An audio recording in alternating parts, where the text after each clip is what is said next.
In this 3-minute game review, we're looking at Farthest Frontier, so hit that subscribe button and let's get into it. Farthest Frontier is an early access colony survival simulator where you have to build and oversee the survival of a fragile frontier colony in an unforgiving medieval world.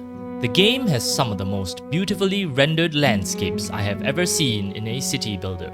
Not to mention, the art style reminded me of some of the colourful illustration seen in classic city builder games like Anno 1800. There aren't much in the way of sound effects, but the ambient environmental sounds complement a relaxing and thematic classical soundtrack, greatly adding on to the overall immersion of the game. Farthest Frontier isn't that much different from most other colony survival simulators. You pick a nice spot to start, harvest resources like wood, food, stone, and clay as you begin to expand and manage your growing population. The main gameplay loop is very similar to other colony survival classics, such as Banished and Surviving the Aftermath, where the key to survival is a delicate balance between having available resources for extraction and expanding your population for a sufficient workforce and income.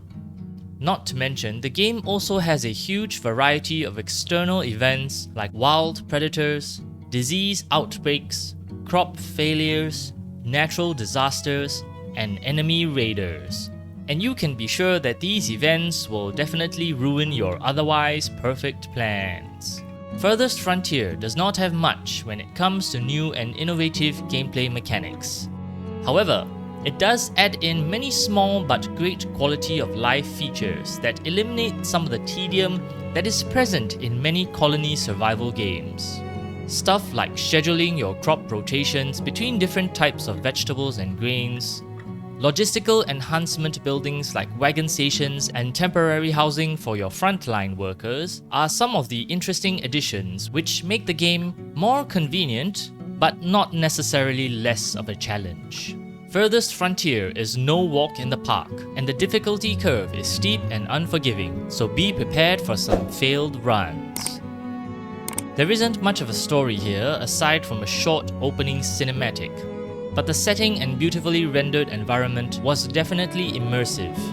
While Farthest Frontier is far from being the most innovative entry out there, it certainly does a good job in terms of rehashing the fun and challenging mechanics that fans of colony survival sims love, while at the same time incorporating great quality of life features and a user-friendly UI to remove a lot of the tedium and frustration that is synonymous with the genre of colony builders. That said, as the game is still in early access, it suffers from some serious optimization and balancing issues. Games can take up to several minutes to load, with short bouts of stutter and freeze the longer you play, even if you're on a powerful gaming PC. All of this, unfortunately, impairs what would otherwise have been a fun experience. I would recommend players to wait for more optimization and balance updates before diving into Farthest Frontier. If you're craving for more strategy and base building games, check out our other videos. Otherwise, like and subscribe for more 3-minute game reviews.